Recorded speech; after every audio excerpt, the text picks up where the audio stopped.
My name is Jim Wagner, and it is my pleasure to be serving Emory University as its president. And it is my honor to represent faculty, staff, students, and alumni of this university in extending our collective and warmest greetings, and to note how humbled we feel at being able to have this opportunity to host all of you and our special guests serving on this panel, and of course, our most honored guest, His Holiness, the Dalai Lama.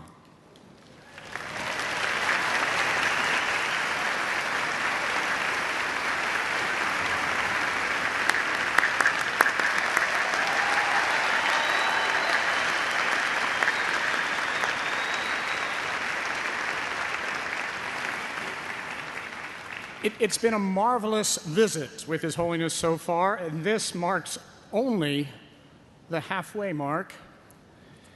He's doing far better than I am.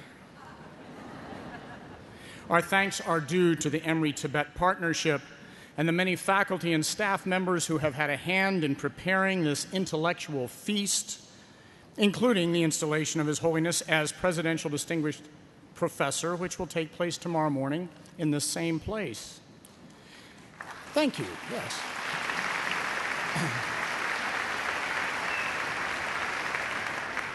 Much has been said of the fact that this appointment as a Presidential Distinguished Professor marks the first time that His Holiness has accepted a personal affiliation with an American university.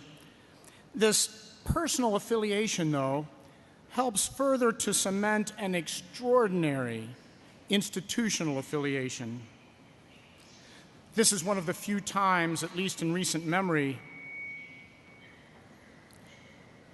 that the institutions of two different traditions have become allies in seeking to extend the boundaries of knowledge.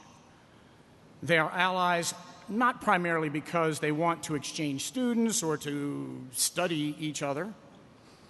Of course, we'll surely do those things.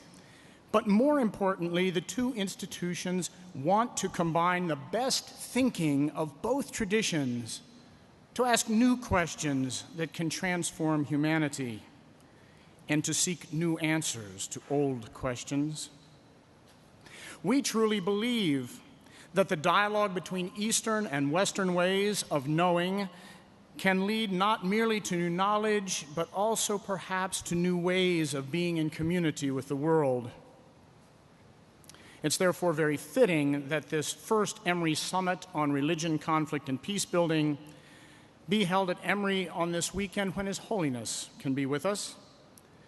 The blend of spiritual and intellectual understanding that has been the hallmark of His Holiness's life, and the blend of intellectual and spiritual understanding sought by the participants of this summit is very much what the university must be about in the 21st century. Emory's vision calls us as a university to be an inquiry-driven, ethically engaged, and diverse community.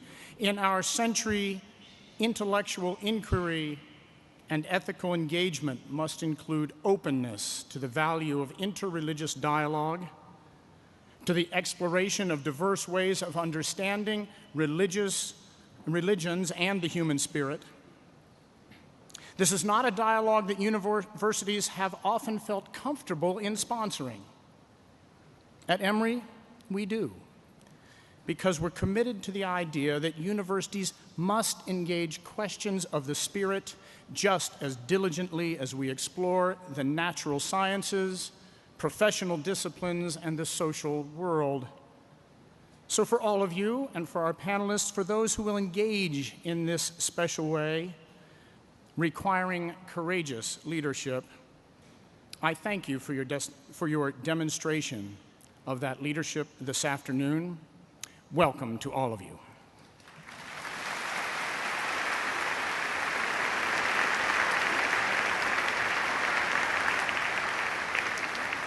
And now, please welcome our provost, Dr. Earl Lewis.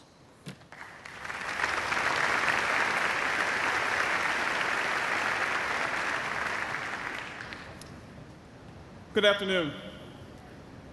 Good afternoon. There we are. and welcome to Emory University and to the first annual summit, Religion, Conflict, and Peacebuilding. As President Wagner has mentioned, this summit is an integral part of the Religions and Human Spirit Initiative, which in turn is an integral part of what we want to do as a university. It's part of the major aspects of our overall strategic plan. As you may know, many universities around the country are embarking on serious and sustained planning. And in this most involved of processes, universities focus on their particular strengths. Emory is no exception.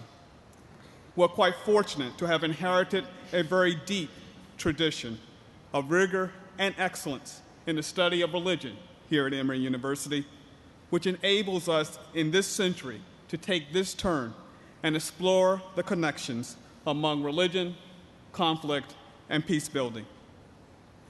Our strength in religion takes its place alongside several other initiatives that build on similar strengths and areas of distinction: the study of race and difference, global health, neuroscience, human nature and society, predictive health, and the computational and life sciences.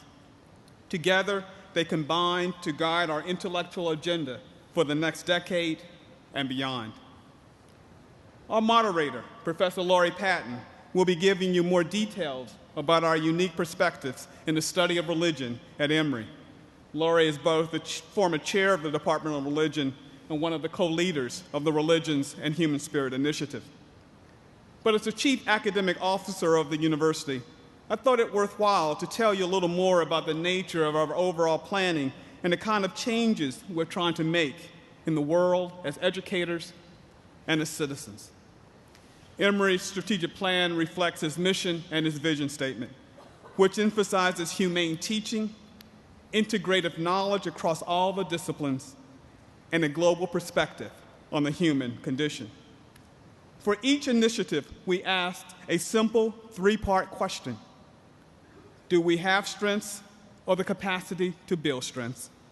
Does the world care about the issue? And can we make a difference? We had to be able to answer yes to all dimensions before we adopted the initiative as part of our plan. These priorities, therefore, meant that as we built the strategic plan, at every step of the way, we did the hard work of connecting to resident strengths in the individual schools and colleges, and where needed, to imagine new structures, organizations, and arrangements to tackle some of society's most vexing problems. We're still doing that hard work.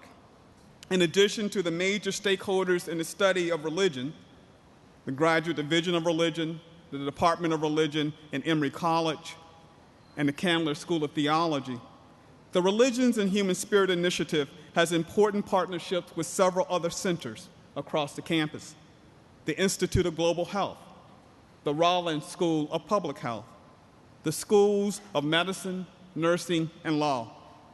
Just yesterday, for example, His Holiness the Dalai Lama participated in the Mind and Life event sponsored by our Contemplative Studies Initiative, where medical, psychological, and religion experts gathered to examine the fascinating connections between mind and body, brain and spirit. In addition, and equally important, Emory's strategic plan emphasizes engagement with the community and communities, recognizing the singular and the plural. This summit is one of our ways of reaching out to bring in a variety of minds and hearts from Atlanta and the surrounding environment to consider together some very important questions. Namely, what are the ways in which our daily practices can contribute to or prevent the escalation of violence in the world? Whatever our commitment, and we hope in this room that there's a really robust and diverse sense of perspectives, we want to ask, how might we reflect on the nature of our global situation and the ways in which religious traditions, including each of our own, are part of and a hindrance to human flourishing? We hope this time with these leaders, all activist scholars from around the world, can help you change the ways you think about these questions. And we hope that this afternoon also changes the way you speak and act when these questions come up in your lives, whether it is in the rigorous give and take of public debates or in the private world of your own homes. If after today you find yourselves pausing to reflect on what you heard and learned, you will have benefited from the best of what the university has to offer. That is, the shaping of civil discourse to be a relevant and creative resource for these most challenging of times. Our colleague, His Holiness the Dalai Lama, once said, "Open your arms to change, but don't let go of your values." We at Emory University could not agree more. Welcome.